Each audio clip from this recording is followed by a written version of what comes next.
নমস্কার বন্ধু, sport pencil চ্যানেলের আরেকটি নতুন ভিডিওতে আপনাদের যথারীতি স্বাগত জানাবো।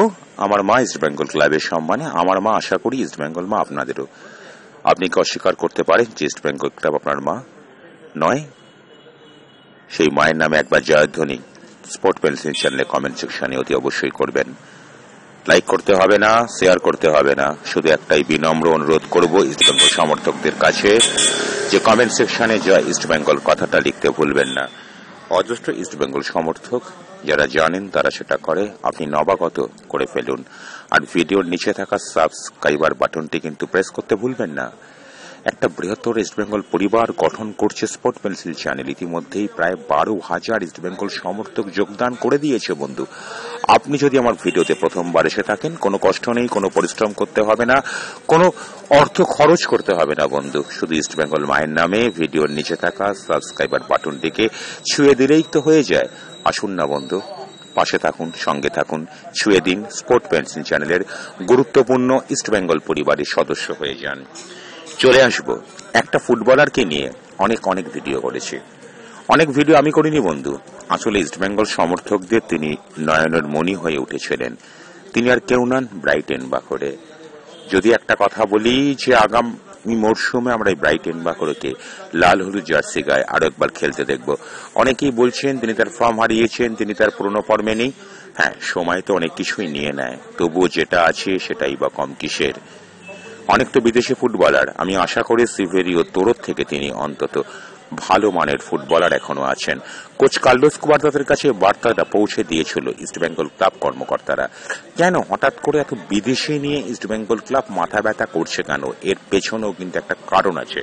কারণটা কিছুই নয়, ইন্ডিয়ান সুপার লিগ শেষ হলেই শুরু হয়ে যাবে এফসি কাপের দ্বিতীয় পর্যায়ের প্রতিযোগিতা, যেখানে বহু বছর প্রায় 1.5 দশক পরে ইস্ট বেঙ্গল ক্লাব দেশের প্রতিনিধিত্ব করবে।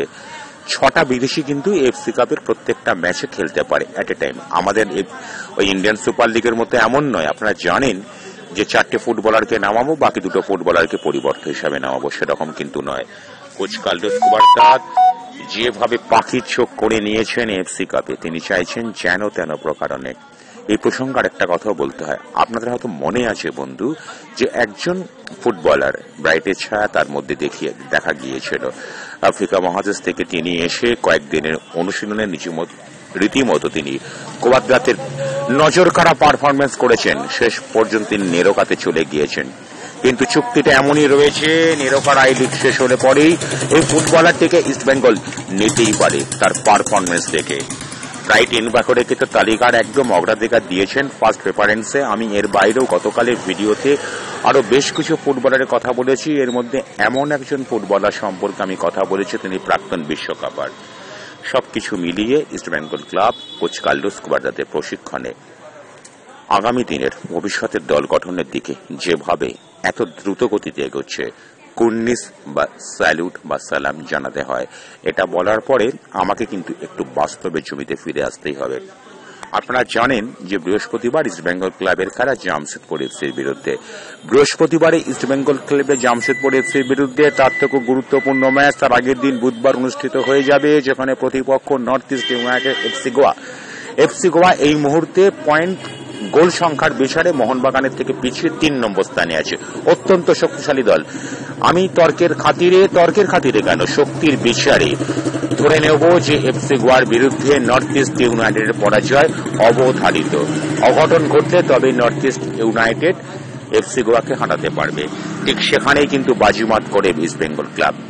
সুপার 6 এবং ইস্ট বেঙ্গল ক্লাবের মধ্যে যেটুকু ফাঁক ফোকর আছে, বৃহস্পতিবার যদি জামশেদপুর এফসিকে পরপর 2খানা match Mumbai City FC, Punjab এফসিকে হারিয়ে 6খানা মূল্যবান পয়েন্ট অর্জন করে জামশেদপুর এফসি এই মুহূর্তে অনেকটা এগিয়ে গেছে। যদি বন্ধু এই জামশেদপুর এফসিকে ইস্ট বেঙ্গল ক্লাব ওই দিন হারাতে পারে, তাহলে ইস্ট বেঙ্গল ক্লাবের সামনে প্রতিপক্ষ হিসাবে একটা দলই শুধুমাত্র থাকবে, তারা হচ্ছে চেন্নাই এফসি এবং ইস্ট বেঙ্গল ক্লাবের পয়েন্ট একেবারে সমান। গোল পার্থক্যে সামান্য এগিয়ে রয়েছে ইস্ট বেঙ্গল ক্লাব।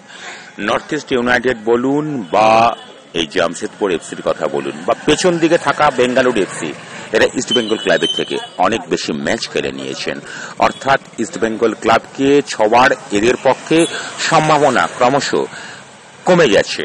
সেখানে যদি জামশেদপুর এফসিকে ইস্টবেঙ্গল ক্লাব কোন ক্রমে হারাতে পারে, আমি বলতে পারি ইন্ডিয়ান সুপার লিগের সব থেকে গুরুত্বপূর্ণ ম্যাচে ইস্টবেঙ্গল ক্লাব আগামী বৃহস্পতিবার নামবে জামশেদপুর এফসির মাঠে জামশেদপুর এফসির বিরুদ্ধে।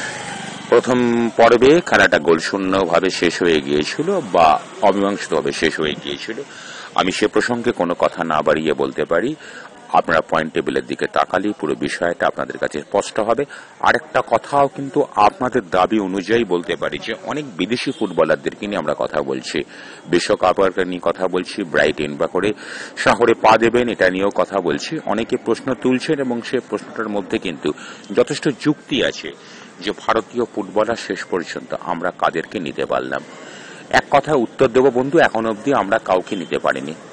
কেন নিতে পারিনি? কোচ কার্লোস কুয়াদ্রাত কি বসে আছেন? না, তিনি বসে নেন।